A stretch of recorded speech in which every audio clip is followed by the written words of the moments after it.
porque temos duas narradoras incríveis e que eu vou deixar falar. Porque eu não faço aqui nada, porque elas é que têm coisas para contar. Vou só apresentar a Sophie Heidel e a Marta Escudero. Estou a fazer a apresentação em português, mas nós vamos conversar em espanhol, que é a língua mais ou menos comum que temos, porque a Sophie é inglesa, mas ambas vivem em Barcelona. A Sophie vive em Espanha há muitos anos e a Marta é mexicana e também vive em Barcelona há muitos anos. E vamos saber um bocadinho mais sobre o percurso. E a perguntar primeiro à Sophie um pouco para nos contares a tua história de como chegaste a Barcelona e como começaste a contar, como é que foi esse início? Okay. ¿En castellano? En castellano, claro. Vale. Pues mi formación en Inglaterra era en teatro como actriz, pero tuve mi hijo y de golpe decidimos hacer una aventura a Barcelona y fuimos a Barcelona. Y allí empezó a trabajar un poco con las compañías de hacer teatro como una manera para los niños de aprender inglés. Entonces ahí es cuando empezó con los cuentos. Y luego decidí que, es que no son solo para niños, es que hay cuentos para adultos también y para adolescentes. Entonces empezó a construir algo que yo pensaba era narración, pero no era. Era teatro total. Y fui, por suerte, tenía una invitación de irme a Bélgica a un festival internacional de cuentacuentos en Bélgica que se llama Aldenbiesen, para hacer cuentos del Rey Artur. Entonces llegué y muy pronto descubrí que lo que hago no tiene nada que ver con los demás. Y entonces fue un aprendizaje, ¿no? Pero abrí la puerta del mundo de narración para mí. Entonces he venido desde teatro, que es muy distinto, y para ver estos narradores creando un mundo con nada, solo palabra y claro, gesto y sonido de voz y todo, era para mí una nueva experiencia. Y además, no solo esto, yo sentí como he comido una cosa tan sano, ¿no? Fue una cosa muy nourishing, ¿no? Y empezó de investigar, a aprender también, me apuntó mucho con Tim Bowley para hacer unas cosas con él y con otros, y encontré a Marta también, y poco a poco.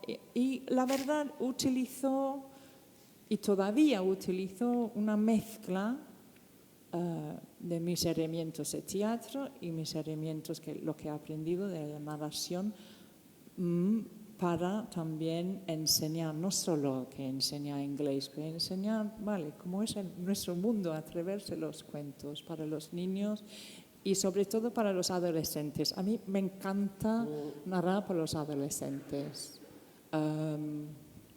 ¿Por qué? Igual porque todavía soy adolescente, no lo sé, pero tengo una relación con ellos que a mí me gusta. Sí. Entonces no es que un día me despertó pensando, quiero ser narradora, no, es que fue una cosa orgánica, ¿no? Y ya está. ¿Y contigo, Marta? ¿Cómo fue? Pues mira, en mi caso, qué gusto verlos aquí. En mi caso fue una cosa que tuvo que ver con mi hijo, pero no porque a mi hijo le contara yo cuentos, yo directamente no. Resulta que en México, yo viví en un pueblo del interior muy bonito que se llama San Miguel de Allende, y resulta que en ese hermoso pueblo se organizaba en aquel entonces un festival de títeres muy importante. Y en el marco de ese festival estaba yo por ahí disfrutando y en la plaza del pueblo de repente apareció un hombre muy alto con un overol, un mono de trabajo, con una bolsa enorme que llegó en medio de la plaza, tiró la bolsa y empezó a gritar: ¡Órale, vengan todos que van a empezar los cuentos! Yo conocí a ese hombre ahí, hablé con él. En ese entonces faltaban 4 años para que naciera mi hijo, todavía no ni estaba planeado. Yo conocí a este hombre ahí, hablé con él, me enteré de que él era hijo de cirqueros, había nacido en un circo, en fin, un personaje. Pasó el tiempo, yo volví a la Ciudad de México. Hubo un cambio en mi vida y nació mi hijo. Y al cabo de un tiempo, un día paseando en la Ciudad de México por una plaza que estaba cerca de casa, ¿a quién creen que nos encontramos? No. El hombre alto con el mismo overol, con una bolsa grande. ¡Puah! Órale, vengan todos que van a empezar los cuentos. A partir de ese día, mi hijo no me perdonaba que no fuéramos a ver a este hombre todos los sábados. Él se hacía llamar Mico y no contaba cuentos precisamente. Él organizaba unas acciones. De esa bolsa comenzaba a sacar gorros con orejas de perro, con cresta de gallina, de gallo, claro, y los iba colocando a los mayores, a los padres. Los iba haciendo de perro, de gato, de gallina, de todo. Y organizaba una historia entre todos. Ahora tú te tiras al suelo y sí, ¿no? Y estábamos y los niños felices. Llegaba un momento en que les decía: a ver, niños, vámonos todos, despídanse de sus padres. Y los niños se iban con él, cual flautista genial, y así. Era increíble este hombre, era increíble. Pasó el tiempo y yo fui a parar a Barcelona en búsqueda de una formación que me permitiera a mí dinamizar actividades para pequeños en relación con el arte. Yo estudié artes plásticas. Y llegué a Barcelona y me enamoré de Barcelona. También ando un catalán por ahí, pero Barcelona. Y en Barcelona tuve la inmensa suerte de conocer, en el ámbito en el que estaba yo en la formación, a un querido amigo y compadre, narrador y periodista venezolano que se llama Alexander Hernández. Alexander ya llevaba más tiempo en Barcelona y ya se había relacionado con el mundo de la narración. En aquel entonces muy circunscrito a al espacio formativo, a la escuela y a la biblioteca. Hay una asociación de maestros muy importante en Barcelona, la Asociación Rosa Sensat, y en el marco de la Asociación Rosa Sensat comencé a conocer a otras narradoras y narradores de Barcelona. Y un día me dijo mi amigo Alexander de por qué no le acompañaba a hacer unos cuentos, que yo toco algunos instrumentos de música y si no le hacía unas musiquitas. Y pues yo fui y me fue encantando. Y un día me dijo: comadre, ¿por qué no te preparas un cuentito? Dije: pues nos preparamos un cuentito. De esto hace 26 años. Y ya. Así que hubo esas dos entradas con este hombre que me fascinó, el poder de cautivar a los enanos, pero es que era increíble. Y luego vivirlo así temerosamente en mis propias carnes, ¿no? Y por ahí ya. Sí. Y yo siempre te escuché relacionada con Harlem. Sí. ¿Puedes contar algo sobre Rapidito, eso? claro que sí. En el año 1997, y con toda la inocencia que da la ignorancia. Ay, es siempre necesario un poquito. Hoy Sí, tanto, útil. claro que sí. Claro que sí, tú te envalentonas porque total. Propusimos al dueño de un tugurio, de un local en Barcelona, un local donde se toca música en directo. En aquel entonces se tocaba jazz. El local se llama el Harlem Jazz Club. Digo que entonces se tocaba jazz porque ahora ya se ha convertido, como otros tantos negocios de Barcelona, en un parque temático para los turistas. Incluso es un poco triste, pero es así. En aquel entonces tocaba buena música. Era un local tronado, un local sucio, pequeño, todavía se fumaba dentro de los locales, era una cosa. Le propusimos hacer cuentos para adultos y le gustó la idea. 21 años programando cuentos para adultos todos los sábados, pasando de tener una sala llenísima a un público, una media de 40 personas, pero hombre, fueron 21 años. Sí. Desafortunadamente el centro de Barcelona ha cambiado muchísimo. Saben, cuando se convierte en otra cosa, que ya no viven las personas, que los que vivimos en Barcelona ya no vamos al centro. Y bueno, A pesar de yo, porque yo vivo en el tú centro. vives en... Sí. Es tu culpa. Bueno, ella es una resistente. Bueno, nada, es un poco triste, pero yo tenía que estar en la puerta diciéndole a los turistas, I'm sorry, but right now there are storyteller performing. The concert begins at 11, porque iban a las 8 a beber, que era lo importante. Entonces, el local valoró que era mejor vender bebida. Sí. Y nos dieron no nos dieron las gracias, nos echaron. Pero ningún problema. Seguimos intentándolo. Hay que ir cambiando. Sí, hay no, que y ir abriendo cambiando. otros espacios. No es fácil, pero convencida de que tenemos que procurarnos espacios en donde podamos trabajar con dignidad, Sí. con unos mínimos de un espacio cuidado, y en eso estamos. Sí, pero me sorprende que te dieron el sábado, porque aquí en Lisboa intentamos varias veces comenzar noches de cuentos en bares y el sábado no, el sábado intocable. era para beber y para música. Ya. Y entonces es sorprendente.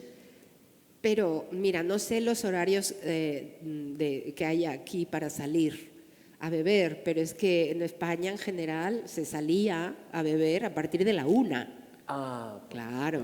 ok. Por tanto, a las 8:30 nosotros podíamos hacer lo que quisiéramos. Hombre, por favor. Sí, sí, es distinto. Sí, sí, total. Sí, en Inglaterra no funcionaría así también. ¿no? Totalmente diferente, sí. E Sophie, por que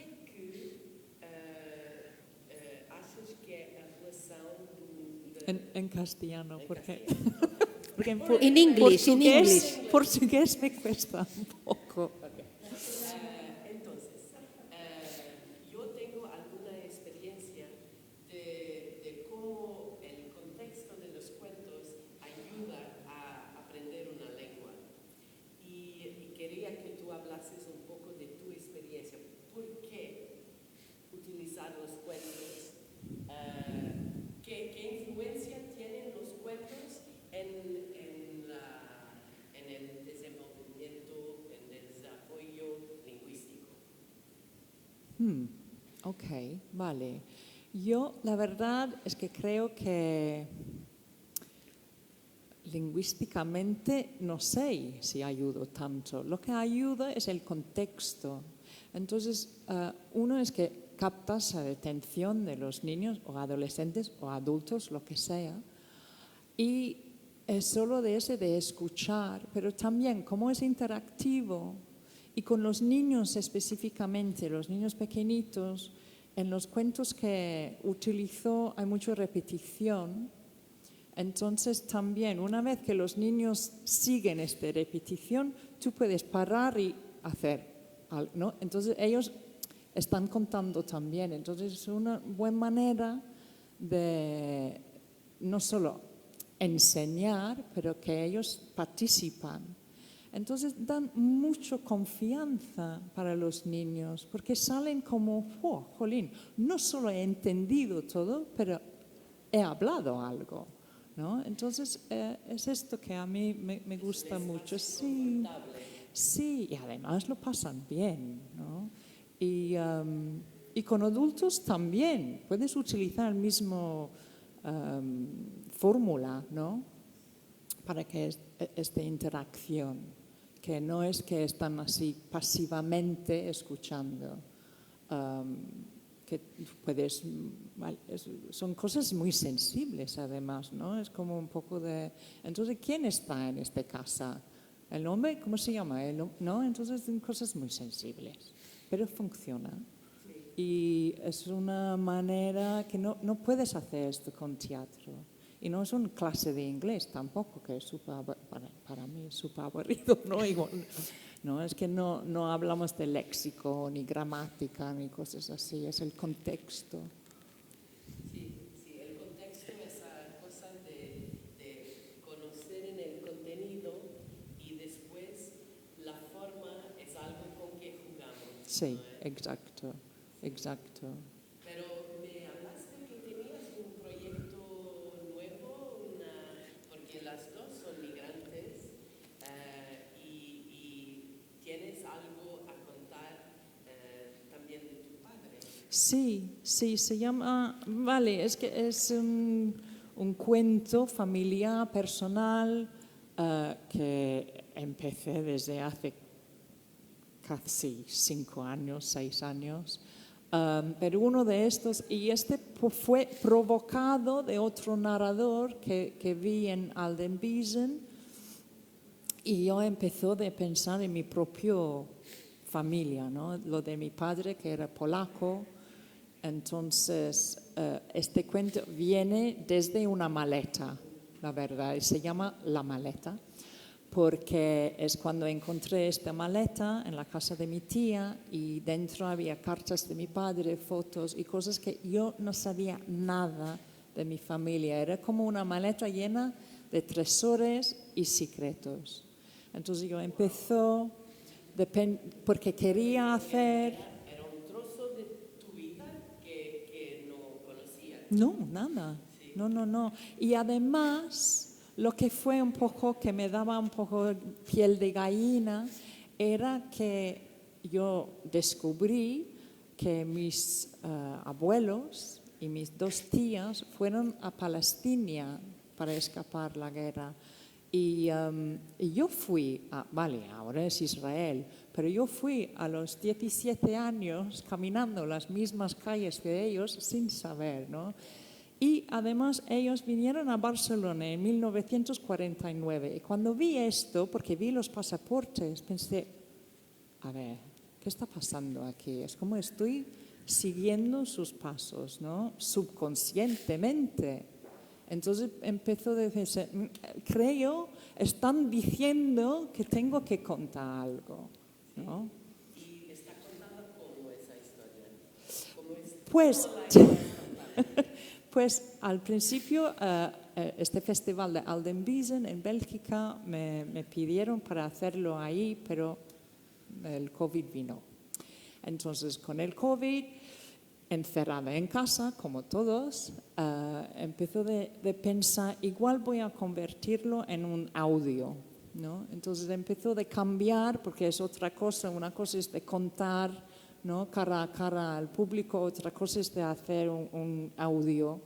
Entonces me metí a reescribir todo y al final lo grabé en un estudio y ya está. Sí, entonces está en una página web, puedes escucharlo, está en inglés, pero está. La página se llama thesuitcasestory.org. O-R-G. Sí, gracias. A ver.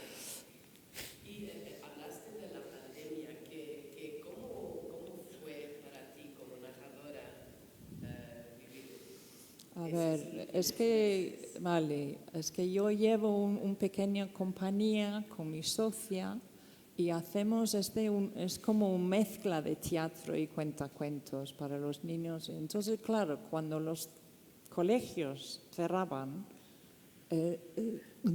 ¿no? Porque también hacemos todo desde enero hasta junio, porque los colegios realmente no quieren mucho en la primer trimestre, ¿no? Es el segundo. Entonces, claro, es que fue fatal.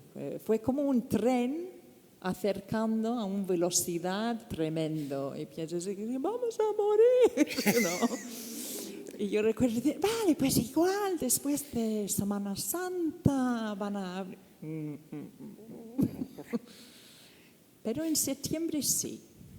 Y yo es que no sé cómo fue aquí en Portugal, pero en España fue brutal, en que los niños no pudieron salir. Una vez a la semana, igual, pero igual no. Entonces estaban encerrados. Y yo creo que en julio o agosto, cuando todos los profes se reunieron con el gobierno en Barcelona, diciendo, mira, haz lo que quieres, pero no cierren los colegios. Es que tienen que estar abiertos, ¿no? Entonces, para nosotros fue tremendo. Y hemos cambiado mucho también porque no pudieron poner grupos grandes, entonces fuimos directamente a las clases para hacer cuentacuentos. Entonces, y fue un éxito. Y la verdad, los niños, estuve hablando con Marta, los niños estaban como, ¡ah! No, es que lo necesitaban, es que lo pasaban muy mal, muy mal. Están con una gran necesidad de charlar, de hablar, de comunicar. Y de una persona, ¿no? No una pantalla. Estaban hasta aquí con las pantallas. Entonces, sí, no. Pero sucedió con nosotras también. Sí. Que al inicio mucha gente comenzó a contar Sí. en línea. En los primeros escuchábamos, pero después... Por favor, sí. No. Es que nadie, no nos íbamos, no, ¿quién se iba a imaginar esto? Nadie, o sea, no. Sí, los primeros días todos, ay, sí, llenamos las redes de cuentos. Ya cuando llevábamos una semana decías, no sé. Y a los 15 días, no, es que ya era insoportable. Mira, yo hice la estrategia del caracol. La estrategia del caracol. Sí, me metí dentro del caparazón, de la cáscara y me quedé ahí pequeña. Estaba muy impresionada, entonces me dediqué a ver escuchar otro tipo de historias. Resulta que a mí me gusta mucho la ópera y el Metropolitan de Nueva York puso todas sus óperas en abierto. 84 óperas, nena, 84 óperas. Todo Wagner, échame el anillo del ring para adentro, que dura 5 horas, pónmela 2 veces. Sí, otra cosa no, pero tiempo.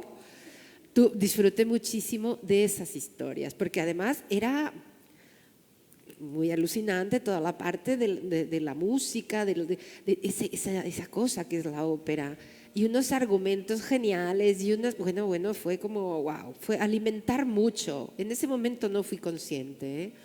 He ido tomando conciencia después, porque yo me sentía eso, una inútil, no he hecho nada, me he metido dentro del caparazón y ya. Pero no, son esas cosas que alimentan así, pero mucho, y me fue muy bien, muy bien. Así yo creo que hubo gente que fue películas, series, libros. Para mí fue la ópera, pero es que era una cosa, bueno, no, qué bárbaro. Me leía sobre el autor, hacía toda me informaba la época. Porque además nos he dicho, ese muchachito que me llevaba que viera a Mico, ese hijo mío es músico, un muy buen músico. Y claro, yo tenía la suerte de que después de escuchar la ópera, luego charlábamos por teléfono. Fue una maravilla, la verdad. Mira, ¿cómo fue que cuando se acabó no me acuerdo de la palabra, nunca me acuerdo de la palabra, el encierro, Confinamiento. Eso, nunca me acuerdo de la palabra, lo cual me parece perfecto.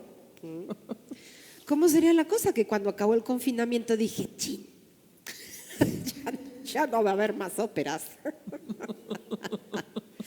Pero fue un momento interesante para mí, como de recogimiento. Y ahora estoy tranquila y agradecida de volver a retomar proyectos y a comenzar nuevos proyectos en relación con los cuentos y con la narración. No puedo negar que hay momentos en los que he dicho, no quiero saber nada nunca más de los cuentos. Ale, adeu. Porque sí, pero no por mí, por el entorno, por las condiciones con las que tenemos que trabajar, por lo difícil a veces que es. Que, a ver, hace 20 años te dijeran, ¿y tú a qué te dedicas? Yo cuento cuentos, pero ¿de qué trabajas? Pero te lo siguen preguntando ahora y da mucha pena. O sea, es como, ¡ay, de verdad!, ¿no?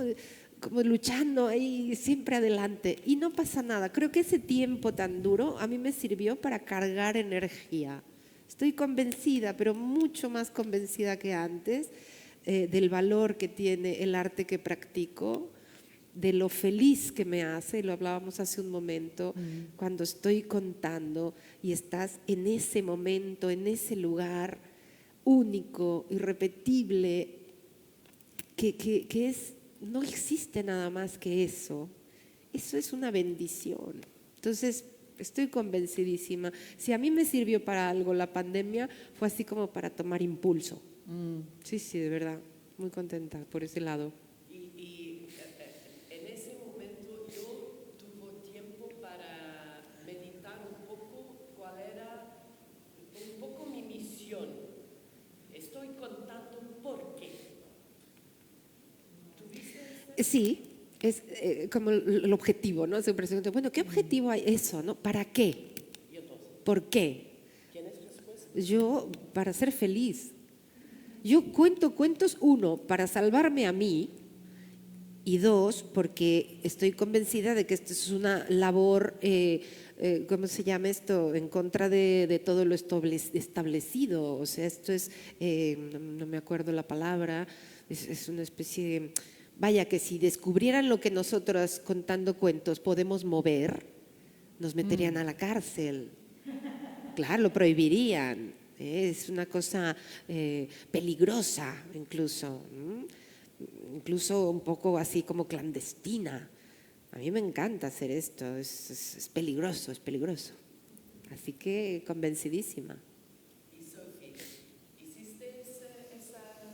Sí, la verdad es que tenía momentos bastante oscuros también de este por qué, ¿no? Sí, y ahora la verdad es que cuando volví a los colegios y mirando estas caras tan bonitos, con una necesidad, ¿no?, de escuchar, es que sí, es que lágrimas y cosas así, y que no es yo, ¿no?, es el cuento, es la situación, ¿no?, porque no tienen que estar en sus mesas, pueden estar en el suelo, el cambio de chip. Yo no tengo como una misión, pero lo que hago, disfruto, lo veo útil y que tiene un sentido, ¿no? Ya está. Subversivo, subversivo, subversivo. Ahí, eso. Mientras no sea ilegal.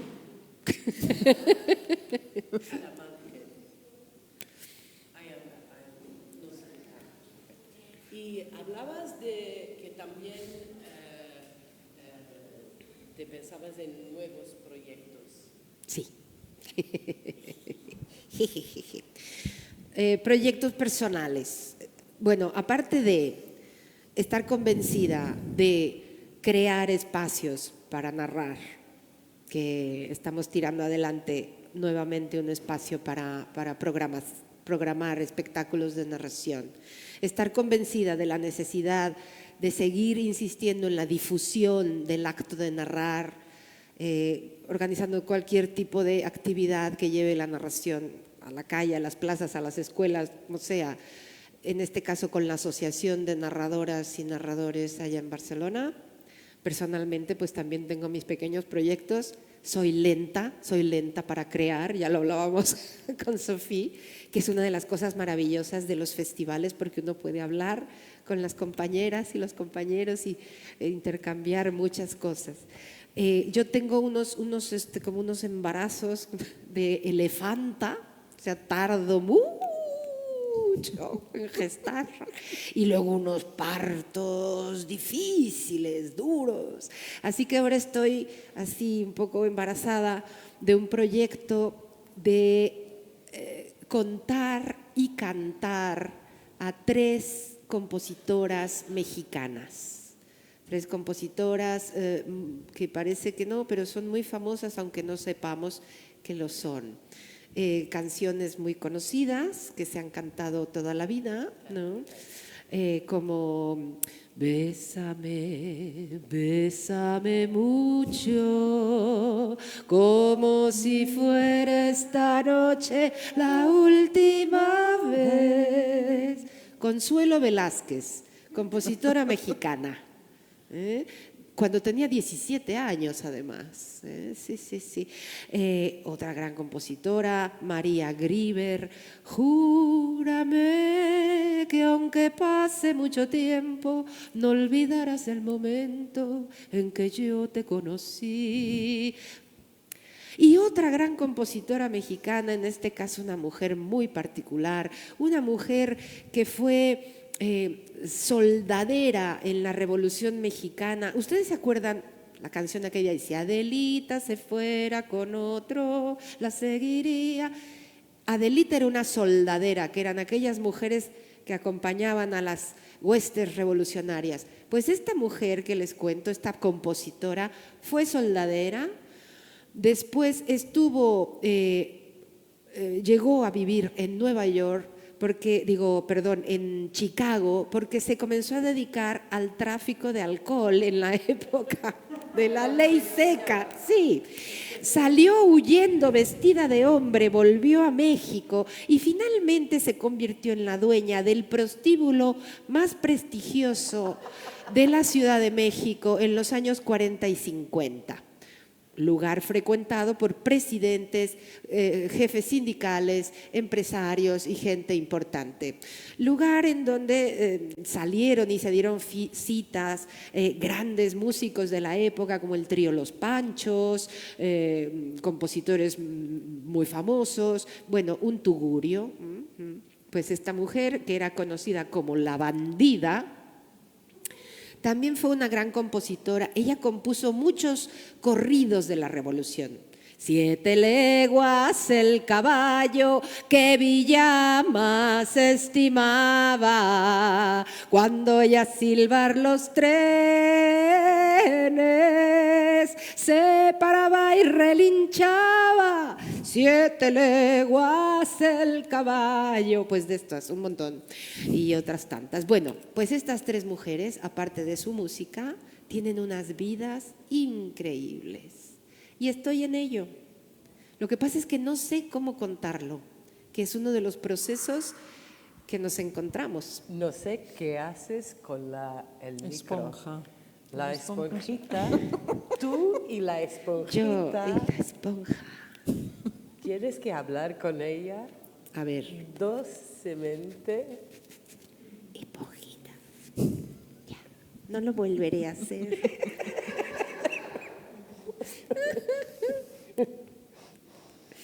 Pues eso. Qué maravilla. Tengo mucha curiosidad de saber Yo también. lo que va a pasar, ¿eh? Yo también. Sí, es un trabajo cuando Sophie con eso de la maleta Sí. y tú con ese trabajo de parir los cuentos y las historias de vida, es un trabajo muy duro. Es un trabajo también muy interior. Sí. Sí, yo siento puedo decir que siento completamente diferente como persona después. Igual porque el parto fue tan doloroso y tan largo y fue como un alivio después, pero también es como, creo que estas cosas personales y con generaciones, es que no entiendo, pero hay algo, hay una energía. Entonces yo siento más como clavado y más centrado. No siento como, ay, pero, por ejemplo, vine a Barcelona a vivir y yo recuerdo un día limpiando la casa así, pensando, jolín, es que mi madre no vive en su país, mi padre tampoco. Mis abuelos no vivían en su país, yo no vivo aquí, ¿no? Entonces, y ahora, y siempre tenía esta sensación que me parece seguro que hay miles de personas que tienen esta sensación, ¿dónde quedo yo? ¿Dónde pertenece yo? Y a través de esta investigación y hacerlo como un cuento, no como una investigación de historia, pero como un cuento con sentidos, ¿no? Siento que es igual. No es que tenemos que pertenece a un lugar, ¿no? Es que porque entiendes desde dónde has venido. Y entonces es igual. Y me parece para muchas personas, muchos jóvenes, que no saben sus historias muy bien. Es una cosa igual, me gustaría compartir, sí, Que comentábamos hoy dice, pero ¿a quién le va a interesar nuestras historias o estas historias de vida? Y yo creemos, porque lo compartimos, que nos interesa a todos nos interesa lo que le ha pasado al otro. Entonces, pero claro, es otro tipo de material para narrar, muy Sí, comprometido, muy diferente, muy sí. diferente, de mucho compromiso, de mucho trabajo, porque, claro, yo pienso en esto, o sea, yo quiero contar historias de vida de 3 mujeres que me parecen fascinantes, pero hay algo ahí que me ha despertado a mí la necesidad, no solo porque ellas sean mexicanas igual que yo, o porque representen una parte de mi vida a través de la música. Para mí siempre la música ha sido muy importante. Hay algo, esa cosa que nos lleva a un origen, ¿no? A un lugar, a una historia, y esa historia personal que cada uno tenemos que contarnos, que nos ubica en un camino, ¿no? Que sabes de dónde vas, no sabes a dónde vienes, sabes de dónde vienes, no sabes a dónde vas, pero estás en ese tránsito. Y por eso creo que es importante o puede ser interesante para el público escuchar este tipo de historias también. Y yo también quiero lo que es importante, y igual este va a ser mi nuevo proyecto, no lo sé, pero lo que es importante es dar espacio para los jóvenes de redescubrir sus raíces, ¿no? O cómo han llegado sus padres a otro país. Y porque me parece hay como un corte, es como es ahora y este fue en el pasado.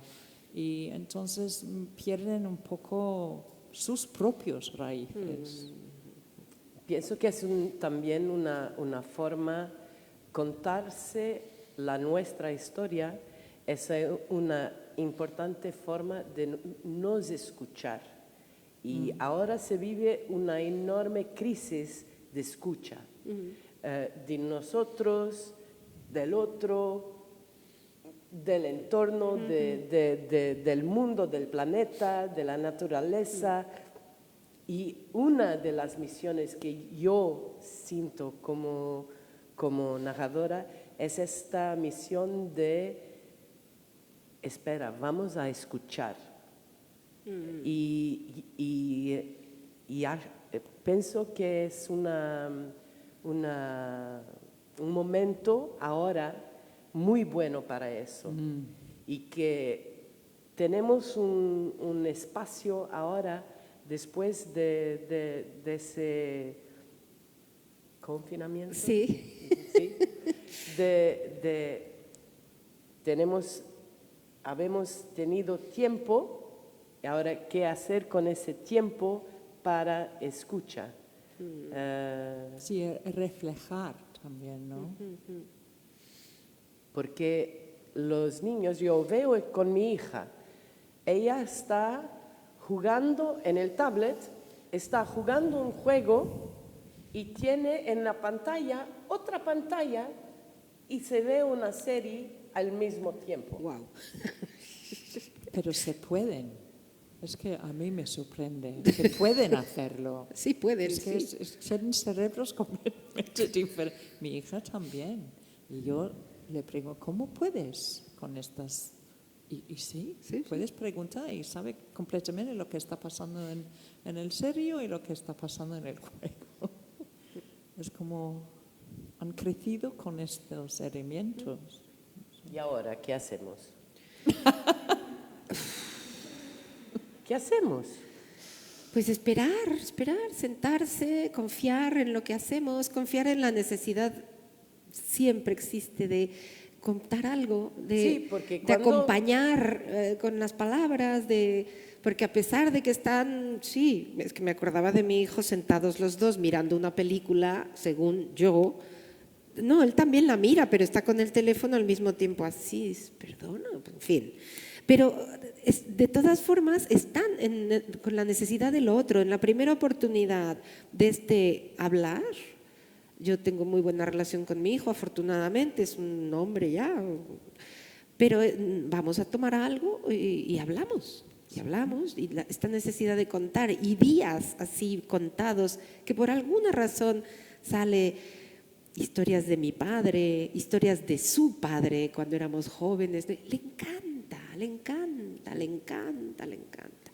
Yo creo que eso siempre será necesario. Sí, así que yo no creo que este de dividir atención que es una cosa mala, es lo que hace, es que hacen. Pero no es que por eso no pueden escuchar otras cosas, no, es que no. escuchan bien. Pero hasta- es increíble que lo hagan. Sí, Sí. sí. Sí, hay algo, una evolución, ¿no? yo confío en esta necesidad que tenemos de historias, de escucharlas, De hacer de las contarnos, puentes. de contarnos nuestra propia historia, de poder compartirla. Y yo creo que los jóvenes lo siguen haciendo de otra manera, pero lo siguen haciendo a su modo, ¿no? Sí, Pero es que eso, yo creo que lo comentábamos, hemos comentado muchas cosas, no hemos parado de hablar. Hay tantos intereses tan compartimentados, ¿no? TikTokers, YouTubers, y ya son sectores pequeñísimos, ¿no? Los seguidores de no sé qué, de tal tendencia, de tal otra. Pero lo que está primando por ahí siempre están comunicando unas historias. De alguna manera están Te llamo stories. el arte efímero de la calle, de los que pintan bien, no los que firman nada más, no, de los que pintan bien, los versos, la música del hay muchas maneras ahora en que se están relacionando con historias los jóvenes, el cómic,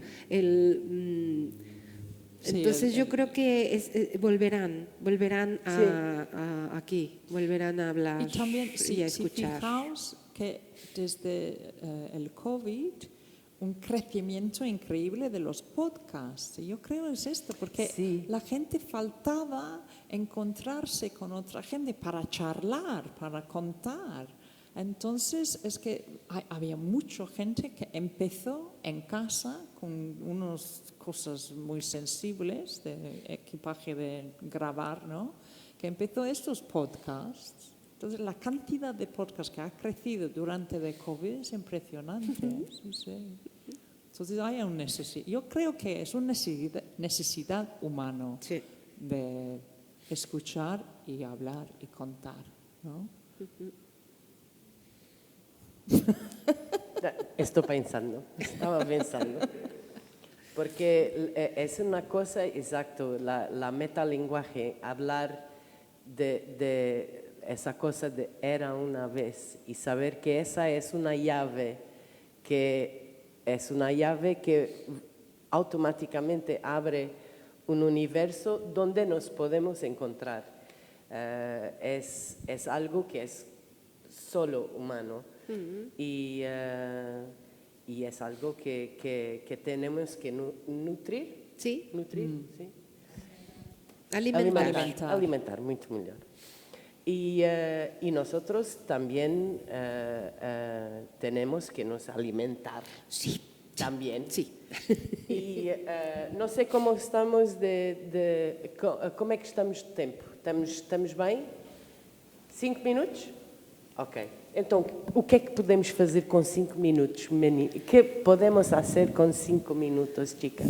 ¿Qué podemos hacer con 5 minutos? Tienen 5 minutos para cambiar el mundo. La vida es eterna en 5 minutos, ya lo dijo el Sí. poeta. Y si alguien quiere preguntar algo, ¿Tienen alguna pregunta? Comentario. ¿Todos a la vez? Tengo no? el micro. ¿Todos a la vez? No. ¿Alguien? Sí.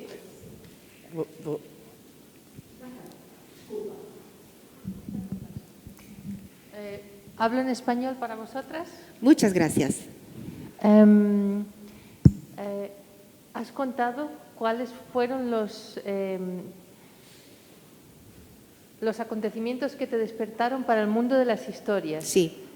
Yo pido perdón porque he llegado un poquito tarde, pero me gustaría saber de Sophie, ¿cuál fue qué te trajo al mundo de las historias? Y esta pregunta es para Sophie. ok. ¿Cómo apareció el sí, mundo de las expliqué historias? un poco que me caí en el mundo de narración un poco accidentalmente, no fue una cosa consciente. Lo que abrí mi mundo es de ir y escuchar unos narradores impresionantes. Entonces yo tenía el lujo de empezar con una calidad de narración impecable, de escuchar estos cuentos. Y es como yo empecé con esto. Solo porque también como vino desde formación de teatro, lo del cuento es súper diferente. Y me costó, porque es muy diferente de actuar y narrar. Y todavía estoy aprendiendo. Pero que no hay un cuarto pared que tienes en el teatro, que estás en contacto con gente. Para mí fue una cosa con mucha riqueza, que puedes ver inmediatamente, ¿no? Si están disfrutándolo o no. y hay una conexión, es esto. Para mí, claro, en teatro hay una conexión, pero es diferente, es muy diferente, es muy obvio, ¿no? En la narración. Y no después, sé si sí. ¿Esto era en dónde? ¿En tu tierra de origen? ¿Perdona? Cuando empezaste a oír historias, ¿dónde fue? No, estuve viviendo en Barcelona y yo fui a este festival en Bélgica, sí. Y después de ese festival fue a otro festival en Inglaterra que se llama Fate, Festival at the Edge. Es increíble porque compras un billete para el fin de semana, está en el campo, tú vas con tu tienda de campo y todos están juntos y hay unos marquís enormes y tú vas todo el día escuchando gente. Y para mí fue como he estado un mes en un spa, ¿sabes? Porque volví a Barcelona como wow, ¿no? Y entonces ya está, yo estuve enganchada completamente. Sí. Y después tengo una pregunta más Sí. para ti. De esos 3 personajes femeninos, ¿cuál es el más sorprendente para ti? ¿Y alguna pista más sobre cuándo lanzas cuándo acaba el parto? Para ver ¿Cómo estamos? Para... ¿Cuándo Debes acaba el hacerlo, parto? Marta. Para ver cómo resuelves, cómo vas a compartir esos descubrimientos. Bueno, yo tengo el reto personal de estrenar el año que viene, ¿eh? Yo este año tengo que acabar de trabajar mucho. ¿Cuál es la personalidad más importante para mí de estas 3 mujeres? Yo creo que lo interesante es el trío para mí. Para mí lo interesante es el trío, porque representan a 3 mujeres que en su momento histórico fueron inconvenientes. O sea, no cumplieron con lo que supuestamente tenía que hacer una mujer. María Grieber nace en 1890 y finalmente ella muere en Nueva York, se traslada a Nueva York y se hace pues incluso empresaria, representante de artistas mexicanos. Ella compone bandas sonoras para Hollywood, ella es una gran concertista de piano, la primera mujer que es digamos admitida en la Society de Compositores de Estados Unidos, una mujer que está a la altura del Cole Porter y de gente así. Después la otra persona, esta señora Consuelo Velázquez, es el prototipo de la mujer mexicana, digamos, ¿cómo decirlo? Como conveniente, o sea, dentro de su inconveniencia tiene que ver con que ella era demasiado conveniente. O sea, esta mujer tiene mucho éxito con esta canción del Bésame Mucho, enseguida la fichan desde Hollywood y ella va, pero dice que lo siente muchísimo, pero es que se va a casar. Y se casa, no hace películas ni nada, ya vuelve para casarse. Pero después llega a ser la presidenta de la Asociación de Autores y Compositores de Música, una mujer, y llega a ser también diputada. Y ahí es donde ya dices, ya no me cae bien, porque era del Partido Revolucionario Institucional. ¿Habéis oído eso? Revolucionario institucional. ¿Dónde se ha visto esto? El partido que gobernó México durante 70 años seguidos. O sea, era como el estatus, pero ella no cuadraba. Era una gran pianista también, gran concertista. Y de ella hay muchos documentos gráficos, ¿no? Salió en la televisión con un peinadazo. Y entonces siempre la anunciaban como Consuelito Velázquez. Y salía ella, pero una exageración de mujer cargada de cosas, y comenzaba a tocar. Pero, claro, yo creo que los de la televisión se desesperaban porque esperaban que les tocara Bésame Mucho y se fuera, ¿no? Ella empezaba raca, taca, traca, y el Bésame Mucho, que al final llegaba, pues tardaba 7, 8 minutos. Un aplauso para Consuelito, porque ya se había consumido, ¿no? Un personaje, dentro de esta parte un personaje. Y ya la bandida, no hay parangón. Esta mujer además muere sola y pobre. Y ella había educado a sus hijas, que eran las mujeres que trabajaban en su casa, porque les mandaba clases de idiomas, de equitación, de buenos modales. Muchas de esas mujeres se casaron con gente muy bien posicionada, con funcionarios. O sea, no eran cualquiera. Trabajar en la casa de la bandida, o sea, para el año que viene, próximamente, cuando encuentre la manera de contarlo.